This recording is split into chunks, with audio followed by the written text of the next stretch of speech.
I think we're recording. Okay, so I have a few questions. The first question is, how did you get into leadership? I guess I was put pretty much in leadership when I first started. Of course, I grew up in a pastor's home, and I guess they expected pastors' kids to, to do things. And I remember my mom and my dad just kind of pushing me to do things. I didn't know how to do things, but I feel like from that time till I became, when I went to school, when I went to high school, I took that initiative of saying, hey, I can do it. So really from an early age, I was pushed into it. But then as I grew, as I was in school, and I just felt like, hey, I could do these kind of things. So that's how it all started through all that. So you went to Oral Roberts, correct? No, ma'am.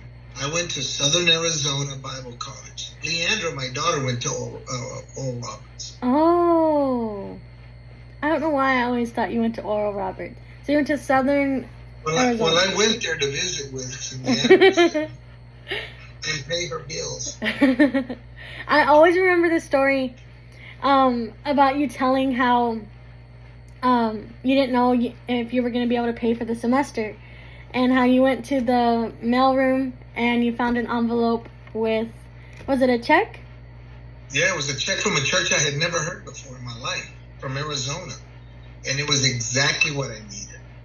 Wow. And it wasn't even, they weren't even supposed to be putting out the mail. The mail was never put out till after chapel because they didn't want anybody going before chapel. But I decided that day I was going to go before chapel, just thinking.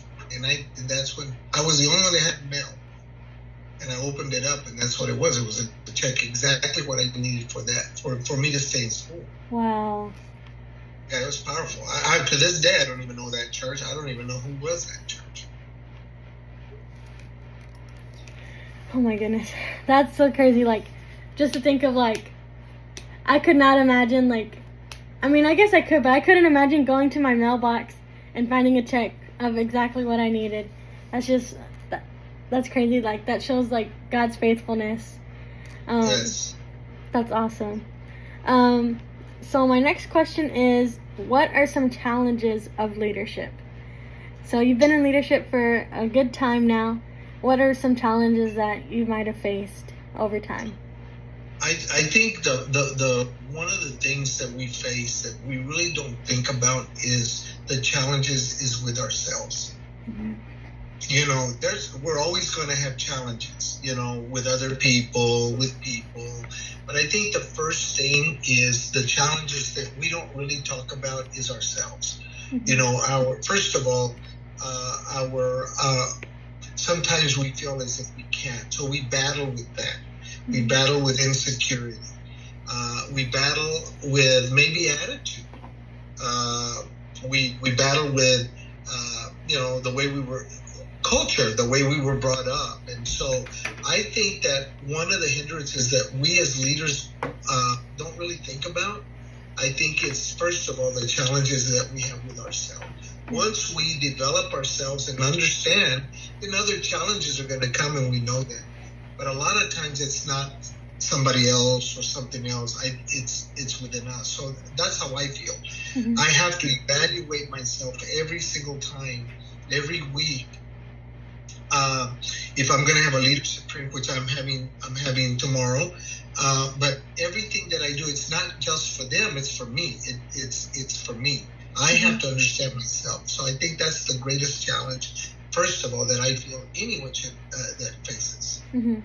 Would you say that, like, there are some times where, and we're all human, would you say that there's times where sometimes your emotions have gotten in the way and created maybe a bigger challenge to overcome? Yeah. Oh yeah, because you're always in leadership. I like what John Maxwell says. Leadership is lonely at the top. You're always going to have challenges, and of course, emotionally, you're going to have your ups and downs. Not every time people are going to come and pat you on the back and say, hey, you did a great job.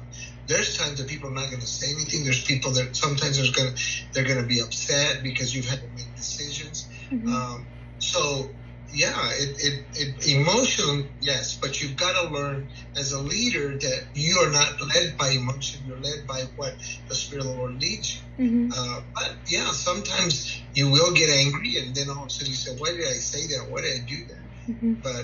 But yeah, emotion sometimes can carry us, to do the wrong thing. Yeah. I recently wrote a paper about John Maxwell's book called Leadership Gold, and it talks a little bit about how leadership can be lonely, and how he wrote in the book about how he was always told leadership is lonely. Leadership, basically, like, you'll be alone at times, and he struggled within himself of, well, why does leadership have to be lonely? He would talk about how there would be times where he would bring someone in and have confidence in them, and then he would get hurt. And he's like, oh, it just proved once again that leadership is lonely. But he then talked about how leadership, yes, it can be lonely at the top, but it doesn't have to be. How we're raising up leaders to maybe one day take our place, and raising up leaders alongside us so we take them with us and raise them up. And of course, you're not going to share every little piece of your life with that person, but you're going to be imparting with them wisdom so that they can be even better leaders than you can be. And so I really like John Maxwell. Very good. So my next question is, what are some rewards of leadership? When you have discipled and others are doing the work, I think some people may say, well, when somebody rewards you and you feel good and they come and pat you on the back, but my thing is, the rewards are when you have discipled people, and it's like they're at school. One of the greatest things of any professor is when they come back and they hear good things of their students, that hey, they're now they're in ministry, they're doing great things. I think that's the greatest reward of anybody, is because as a leader, you don't lead because of you lead because of others. You try to develop others, and I think the greatest reward is going out of your way to seeing how somebody else can better themselves. And I think that's, for me, that's what it is. Well, you've definitely created a culture where your leadership has impacted so many others, including myself, and you've raised up leaders to go out and expand the kingdom. And so I know for me, I'm thankful for your leadership. Welcome, sweetie. My next question is, how do you create a vision and get it moving into action? Well, first of all, when I first got here to Abilene, I will never forget, people would say, oh, you have the same vision of the prior pastor, which was Brother Sam. And I've come to find out that it's not really my vision, but it is the Lord's vision implemented in that individual. Because if I seek the Lord will place that vision upon my life. It can be, let's say, for example, Adriana, you became the pastor of Light Church. Well, Adriana may have her dreams and may have a vision, but God has a plan for this church. So he will implement that vision to you, not for me, but to you. And I think that's what I see, that vision comes from the Lord. The dreams come from us, but the vision comes from him, because it's for his purpose and it's for his church. And how do you implement that vision? It's because you commit yourself to whatever God has placed in your heart. And I think that every vision, when we see that there is something going on over there, whether it be at Southwestern, or whether it be at that church or whatever. It's that vision that God has placed in that church and that for that church through that pastor, and then you just go with it. You run with it. You allow it into action, and God continues to provide because it is His vision implemented in you. So how do I implement it? Is just by seeking God and fulfilling it and taking every step of saying, "This is what the Lord has placed in my heart." Mm-hmm. I think that there's a couple of things here. We can pray all we want, but if we never put prayer into action, Mm-hmm. it's just words that we've spoken to God. And I think it's with anything else. We have to implement responsibility and take steps forward and do it. Yes, sir. Yes, sir. And I know I was young and growing up, but I always remember, after New Year's, you would always give the Vision Sundays, and you would give like your vision for the new year, and I think, and one thing I've learned is that vision can be changing, like it has to be changing, it has to be evolving, but the mission always stays the same. So what is the mission for your church? And then like your vision complements that, and you, like you said, you put it into action, and you're saying, okay, this is what I believe the Lord is calling us into the next season, into the next vision, and let's implement it. Let's get it moving. Let's figure out how we can get all the ministries to work together to continue to work towards our mission of expanding the kingdom. And but I always remember that. Like, I always remember just growing up and like sitting in the Vision Sunday services, and you would take us through, like, you would inform the church in a way that there wasn't any questions, and that there wasn't that there would be unity, if that makes sense. Yeah. And I think that's very important for people to understand what the vision is. Now, there's also what we would do, and I don't know if you remember, we still have what the theme of the year, Mm-hmm. the theme, and then I would do a declaration. We would all say a declaration for that theme. And that theme runs along with the vision and Mm-hmm. with the mission. And so what do? Is the reason why I would have a theme, and then we would have T-shirts with the theme so that it would implement, and then we would have the declaration, and every service, we would declare, hey, what is the declaration? Say it with me, and then I'd give a little card out that had the declaration, because people need to remember and inform. It's not just one time. Mm-hmm. So. Yes, sir. Okay. So next is, what is your favorite memory of, whether that's being the pastor here in Life Church or in your other positions? What is a favorite memory of your time in leadership? Oh gosh, there's just so many, but I think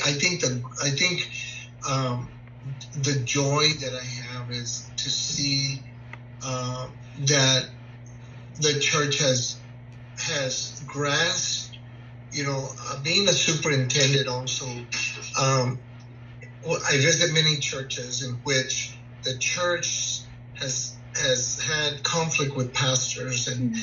they go through pastors, and and I think the greatest thing is how the Lord brought us to Abilene, which was I've only pastored 2 churches. Mm-hmm.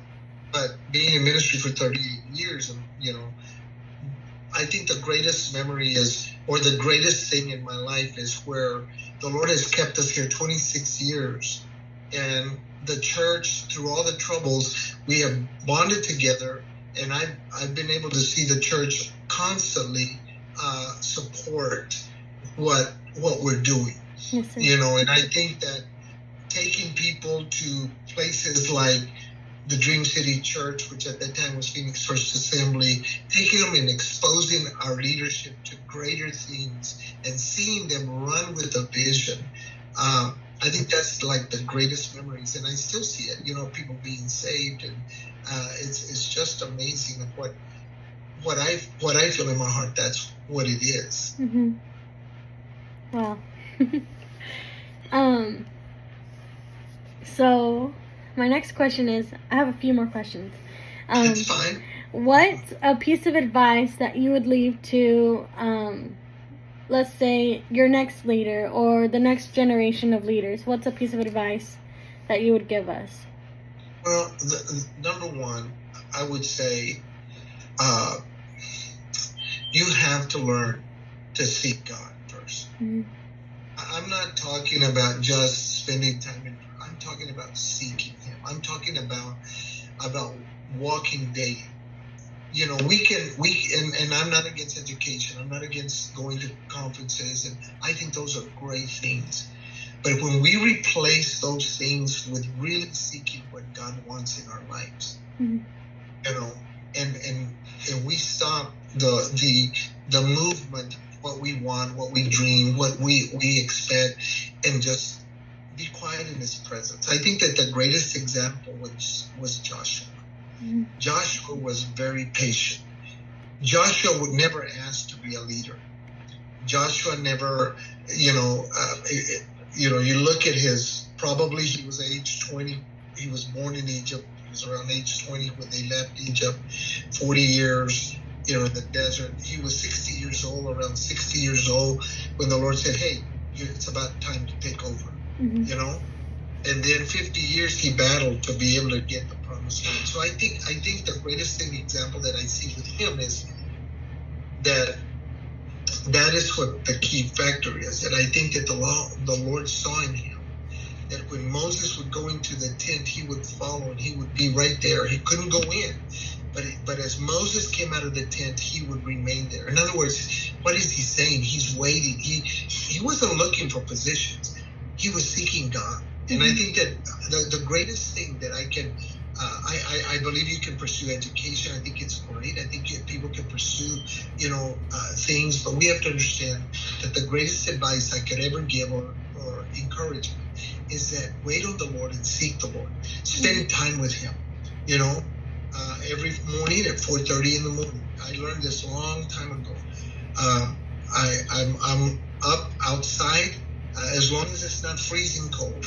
But I love going outside at 4:30 in the morning, and I just hear God. I spend time with Him, and that's my moment. Why? Because the rest of the day I've got all these things I've got to do.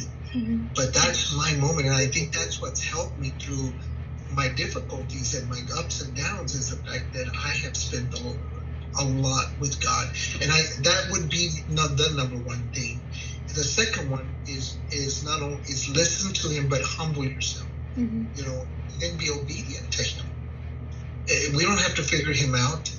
We just be obedient, and He will take us where we need to be. Yes, definitely. I know those are definitely like lessons that I've had to learn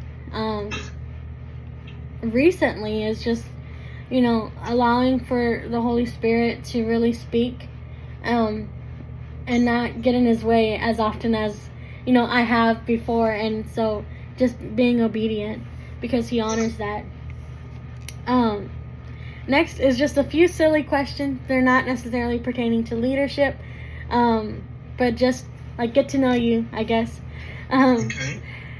So, who would you say is your favorite author? There's several authors. I don't know if I could say that I have a favorite author because of the fact that there's just so many varieties of books that I love to hear. I couldn't really specifically, but like you mentioned, John Maxwell is one of my favorite too because he is very inspiring. But just different books. I don't think I could name. I think it would be what is it? Maybe I guess that word insult, but to pick one out of all the many that I have, because there's so many good books that are out there, and I really enjoy. John Maxwell is one of my favorite, though, that I would say. Definitely. Well, I would say for me personally, one of my favorite authors is Gene Edwards. Yes. I really like his simplistic writing and like the way he uses different stories and scenes in his writing to get across his message. So, like, I don't know if you've read The Divine Romance. That's about, like, when God creates, you know, the creation story at the beginning, and it takes us through time and, like, to where Jesus is on the cross. And just that moment of, like, it shows where Jesus is, like, he's equally human but equally God. And it, like, takes you and it, like, steps out into, like, the spiritual. And he steps out into the spiritual. And you can see, like, all the different demons and stuff that come on him and spirits because he's taking on our burdens. And you can, and it's like, oh, we really got him this time kind of thing. And it's like, no, but you didn't. Very illustrative. Yeah, that's good. And I'm reading one right now called The Prisoner in the Third Cell. It's so good. It's about John the Baptist. And another part is where Jesus is like, he talks about how, he's like, cousin, I wish I could tell you. He's like, I wish you weren't, basically like, you're not the first one to come to me with questions. And Jesus is like, you know, I left where, like, the Israelites for 12 generations, their questions and prayers were unanswered. And he's like, you're not the first one. And he's like, and if you were, and if I could answer, you would be the one I wanted to answer, kind of thing. And it's like, oh my gosh, like, it's just so crazy. I love Gene Edwards. I also really like Tozier. They're just really good books. I like you said, like, I couldn't pick a favorite book, but right now I'm really enjoying Gene Edwards and his writings. That's great. That's wonderful. Next question. This is a question I've wondered my whole life. Is, who's your favorite, me or Bree? I'm just kidding. Well, you're twins. I can't, you know, so you're probably just one. I don't know. Well, right now, let's just put you first. Okay, You're my thank you. favorite right now. Thank you. Now, the next time she has if she has a Zoom meeting with me, I'll probably tell her. Just depends. I'll let her know. That was funny. But I think that's all the questions that I have for you. Is there anything else that you would like to say? No, I'm just very proud of you. Really am. Hopefully, what do you plan to do this summer?